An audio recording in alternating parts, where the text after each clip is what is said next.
오늘은 사무엘상 21장 말씀을 통해서 연단되는 다윗이라는 제목으로 같이 이제 은혜 나누겠습니다.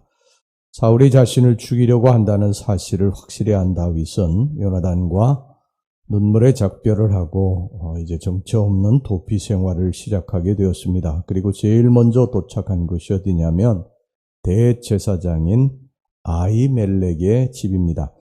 이 아히멜렉은 아론의 네 번째 아들인 이다말의 계열의 제사장입니다. 그는 다윗에게 진설병을 먹여주었고 다윗이 죽였던 골리앗의 칼도 주었습니다. 자, 6절 말씀 보겠습니다. 제사장이 그 거룩한 떡을 주었으니 거기는 진설병 곧 여호와 앞에서 물려낸 떡밖에 없었음이라. 이 떡은 더운 떡을 드리는 날에 물려낸 것이더라. 또 9절 봅니다. 제사장이 이르되 내가 엘라 골짜기에서 죽인 블레셋 사람 골리앗의 칼이 보자기에 쌓여 에봇 뒤에 있으니 내가 그것을 가지려거든 가지라. 여기는 그것밖에 다른 것이 없느니라 하는지라. 다윗이 이르되 그 같은 것이 또 없나니 내게 주소서 하더라. 그런데 이 정확한 이유는 알 수 없지만요. 대제사장 아히멜렉의 집에는 에돔 사람 도액이라고 하는 사람이 머물고 있었습니다. 이 도액은 사울 왕의 신임받는 목자장이었다고 성경이 말씀을 하고 있어요. 7절 말씀 보겠습니다. 그날에 사울의 신하 한 사람이 여호와 앞에 머물러 있었는데 그는 도액이라 이름하는 에돔 사람이요 사울의 목자장이었더라. 그는 아히멜렉이 다윗을 도와주는 것을 목격하고 그 사실을 즉시 사울 왕에게 고해서 아히멜렉과 그 일가 85명의 제사장들이 이 사울의 칼날에 의해서 도륙을 당하게 만들었습니다. 이 다윗은 도액이라는 사람에 대해서 군인 특유의 예감 때문인지는 몰라도 마음에 걸려하다가 국경을 넘어서 블레셋 땅으로 망명을 하게 됩니다. 블레셋이라고 하는 나라는 어떤 나라입니까? 이스라엘과 적대 나라의 관계에 있지 않습니까? 그러니까 이 사울 왕이 자기를 죽이려고 하는 이 위험에서 벗어나기 위해서는 이 블레셋 땅으로 망명하는 길밖에 없다 생각을 하고 이 블레셋 땅으로 망명을 했습니다. 그런데 이 다윗이 블레셋 땅에서 환영을 받을 리가 없었죠. 이 블레셋 사람들 이미 다윗에 대해서 너무나 잘 알고 있었어요. 옛날에 블레셋의 그 위대한 장수였던 골리앗을 쳐서 죽였던 그러한 사람, 이 다윗에 대해서 너무 잘 알고 있었기 때문에 11절 말씀 보겠습니다. 이렇게 이야기합니다. 아기스의 신하들이 아기스에게 말하되 이는 그 땅의 왕 다윗이 아니니까 무리가 춤추며 이 사람의 일을 노래하여 이르되 사울이 죽인 자는 천천히요 다윗은 만만이로다 하지 아니하였나이까 한지라. 이런 소리를 듣고 다윗은 이게 잘못 망명을 했구나, 잘못 왔구나, 이런 직감적으로 이것을 이제 알고요. 12절 말씀 보겠습니다. 다윗이 이 말을 그의 마음에 두고 가드왕 아기스를 심히 두려워하여 그리고 이 위기를 모면하기 위해서 수염에 침을 질질 흘리고 미치광이 흉내를 내야 했습니다. 13절 말씀 그들 앞에서 그의 행동을 변하여 미친 채 하고 대문짝에 그적거리며 침을 수염에 흘리매. 그래서 간신히 위기를 모면한 다윗은 22장 1절을 보면요. 또 다른 곳으로 몸을 피해야 됐습니다. 한때는 적과 아군 또 블레셋군과 이스라엘군의 최고의 영웅으로 존경을 받고 두려운 존재였던 다윗이 이렇게 비천한 지경까지 떨어지게 된 것입니다. 다윗에게 왜 이런 어려움이 왔을까? 왜 이런 고난이 왔을까? 다윗이 무슨 잘못을 해서 그런 것인가? 다윗이 악하게 살아서 그런 것인가? 성경은 그렇게 말씀하지 않습니다. 다윗은 잘못한 것이 없습니다. 악한 사람은 사울 왕이었죠. 그런데 다윗에게 왜 이런 고난이 계속되는 것일까? 여러분, 우리에게 고난이 계속되는 이유, 이 다윗에게 고난이 계속되는 이유, 여기에는 분명히 하나님의 뜻이 있다는 것을 알아야 됩니다. 우리가 하나님과 사람들 앞에서 악하게 산 것이 아닌데 하나님 앞에 하나님이 싫어하시는 일을 하면서 불순종하며 산 것이 아닌데도 우리에게 고난이 오면은요, 거기에는 분명히 하나님의 뜻이 있다는 것을 믿으셔야 됩니다. 고난이 오는 경우에는 몇 가지 경우가 있습니다. 그러나 크게 구분해서 보면은요, 내가 하나님 앞에 범죄해서 오는 하나님의 징계가 있고, 그리고 내가 하나님 앞에 범죄하지 않았는데 또 사람들에게 악하게 살지 않았는데도 오는 그러한 연단의 고난이 있습니다. 내가 하나님께 범죄했기 때문에, 하나님이 싫어하시는 일을 했기 때문에 오는 고난은 어떻게 해야 됩니까? 하나님 앞에 우리가 철저하게 회개하고 잘못했다고 해야 됩니다. 그래야 그 징계가 멈추게 되는 것입니다. 고난이 멈추게 되는 거예요. 그런데 우리들이 하나님 앞에 잘못하지도 않았는데 오는 고난은 그건 견뎌야 됩니다. 그건 어쩔 수가 없어요. 그것은 하나님이 때를 정하시고 우리들을 바라보시면서 우리를 연단시키는 과정이기 때문에 우리는 참고 기다리고 견뎌야 됩니다.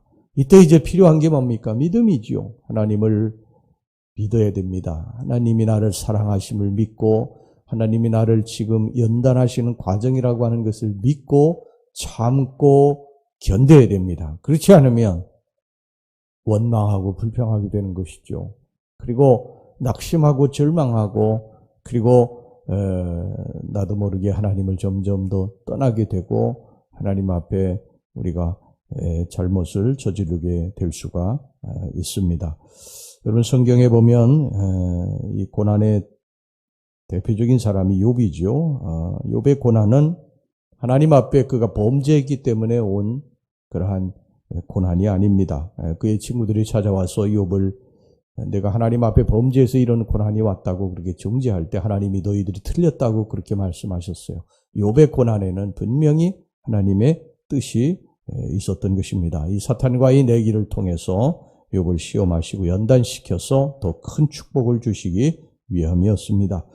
여러분 우리가 살면서 어려움을 만나면요 가만히 기도해 봐야 됩니다. 고난이 왔을 때 이 고난이 왜 내게 왔는가 이것을 우리가 가만히 생각을 해보고 내가 하나님 앞에 뭔가 잘못한 것이 있구나, 하나님 앞에 잘못 살아왔구나 생각되는 것이 짚이는 것이 있으면 이거 하나님 앞에 내놓고 기도하셔야 됩니다. 회개해야 됩니다. 그래야 그 고난이 거두어지게 되는 것입니다. 그런데 아무리 기도해도 내가 하나님 앞에 잘못한 것이 없다 그러면 거기엔 분명히 하나님 뜻이 계십니다. 하나님이 나를 연단시켜 나가신 과정이시구나.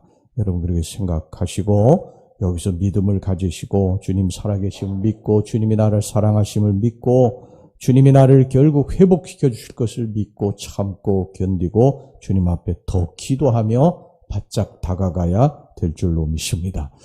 여러분 우리가 하나님의 생각을요 하나님의 뜻을 다 어떻게 알겠습니까? 우리의 얕은 생각으로 그것을 다 알 수 있겠어요? 그저 우리는 하나님을 믿고 참고 기다리는 것 뿐입니다. 다윗에게 이런 고난이 계속될 때도 성경에 보면요 다윗이 하나님을 원망했다고 하는 내용이 한 구절도 나오지 않습니다. 여러분 요셉이 그런 고난이 13년 동안 계속될 때에 욥이 하나님 원망했다고 하는 그런 성경의 구절이 있습니까? 없습니다. 이게 위대한 신앙의 인물들의 다 공통적인 특징이에요. 고난이 올 때에 하나님의 뜻을 믿고 하나님이 분명히 어떤 뜻이 있어서 나에게 고난을 주시는 것이다, 지금 어려움을 주시는 것이다 하는 것을 믿고 참고 견딘 것입니다. 그럴 때에 정말 욥의 고백처럼 정금과 같이 순금과 같이 나아가는 축복된 날이 그들에게 오게 됐는 줄로 믿습니다. 오늘 여기 본문의 다윗을 보면요 자기 인생을 바라볼 때 왜 진짜 낙심이 안 됐겠어요.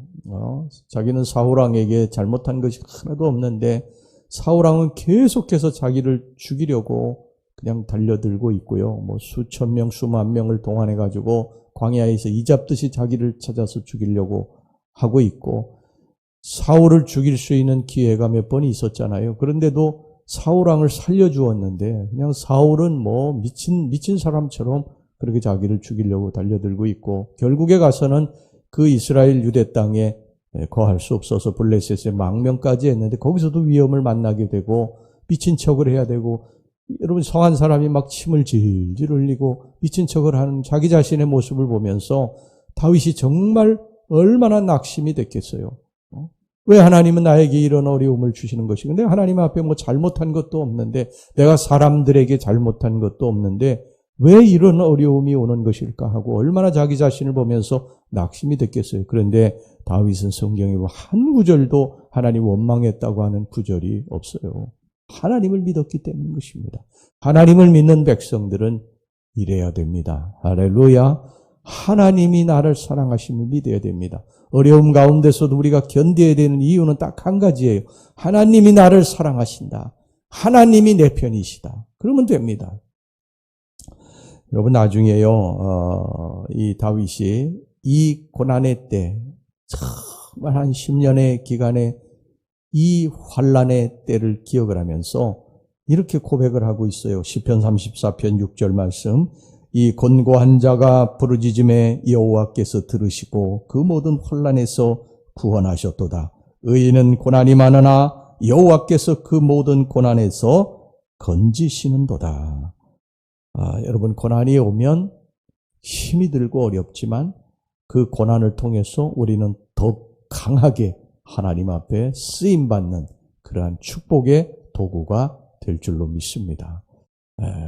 제가 늘 말씀드리지만 강한 바람은 우리 연을 곤두박질 치게도 하지만요. 더 높이 날게도 하는 거예요. 바람의 방향을 잘 정하면 연이 더 높이 올라가는 게 바람 때문에 여러분 독수리가 그 창공을 치고 올라가는 거는 바람이 강하게 불 때 그 날개를 잘 이렇게 균형을 잡을 때에 더 높이 올라간다고 그럽니다. 우리들의 삶에 고난이 올 때에 날개를 하나님 앞으로 이렇게 잘 조종하는 것입니다.